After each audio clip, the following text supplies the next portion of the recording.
Current economic scenario में लोगों के दिमाग में दो मेजर डाउट है। फर्स्ट कि डॉलर को क्या हो गया, ये इतना ऊपर क्यों भाग रहा है, एंड सेकंड यूएस इकोनॉमी तो पूरी रिसेशन में है, फिर क्यों डॉलर इतना ऊपर भाग रहा है।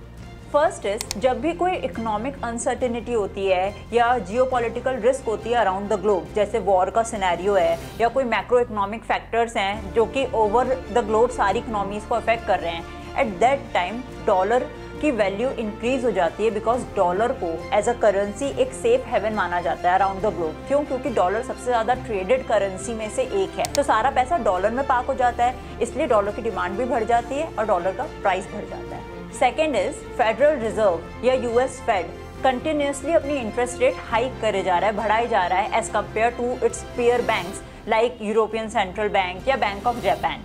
तो जब भी इंटरेस्ट रेट बहुत ज़्यादा हाइक होती है तो उससे बोरोइंग पावर इम्पैक्ट होती है लोगों की।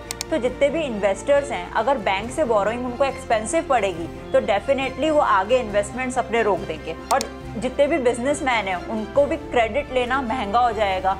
तो ओवरऑल लोगों की परचेजिंग पावर डिक्रीज हो जाती है, and this is the main reason कि रिसेशन का एक माहौल बन जाता है पूरी कंट्री में। क्यों? क्योंकि बिजनेस की ग्रोथ रुक जाती है। अगर लोग स्पेंड नहीं करेंगे तो बिजनेस कमाएंगे कैसे? So this is the reason of recession in US economy. And at the same time Fed ने US bond yield rates increase कर दी है, मतलब यूएस गवर्नमेंट्स के जो बॉन्ड्स हैं उस पर फिक्स इंटरेस्ट रेट इंक्रीज हो गई है। सो डेफिनेटली लोगों का पैसा रिस्कियर सिक्योरिटीज लाइक इक्विटीज से निकल के बॉन्ड्स की तरफ शिफ्ट हो जाएगा, एंड ओवरऑल ग्लोबल मार्केट में भी सारे फॉरेन इन्वेस्टर्स यूएस बॉन्ड में इन्वेस्ट करना चाहेंगे, और वो इन्वेस्टमेंट सिर्फ यूएस डॉलर्स में ही हो सकता है। सो अगेन यूएस डॉलर की डिमांड इंक्रीज हो जाएगी एंड रिजल्टेंटली यूएस डॉलर की प्राइस इंक्रीज हो जाएगी।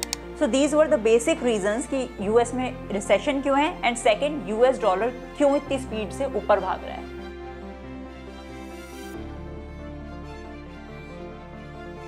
यूएस डॉलर पिछले 2 महीने में 79 से बढ़ के लगभग 83 को टच कर चुका। तो इसका इंडियन स्टॉक मार्केट पे क्या इम्पैक्ट है? सो यूएस डॉलर जब भी इंक्रीज हो रहा होता है, इसका मतलब इंडियन रुपये की वैल्यू डिक्रीज हो रही है। तो जो भी फॉरेन इन्वेस्टर्स हैं जिन्होंने इंडिया में बहुत मोटा पैसा लगाया हुआ है, तो अगर वो इंडिया से बेटर रिटर्न्स कमा भी लें तो भी करेंसी एक्सचेंज के टाइम पे जब वो रुपये को डॉलर में कन्वर्ट करते हैं तो उनके रिटर्न्स कम हो जाते हैं, because dollar is now expensive. और यही रीज़न है कि जैसे जैसे डॉलर तेजी से बढ़ता है वैसे ही फॉरेन इन्वेस्टर्स इंडियन मार्केट में से अपना इन्वेस्टमेंट खींचने लग जाते हैं, और इंडियन मार्केट पे इसका एडवर्स इफेक्ट होता है और इंडियन मार्केट गिरने लगता है। सो this is a basic reason कि जब भी यूएस डॉलर इंक्रीज होता है या रुपए की वैल्यू कम होती है तो इंडियन स्टॉक मार्केट पे उसका नेगेटिव इम्पैक्ट होता है।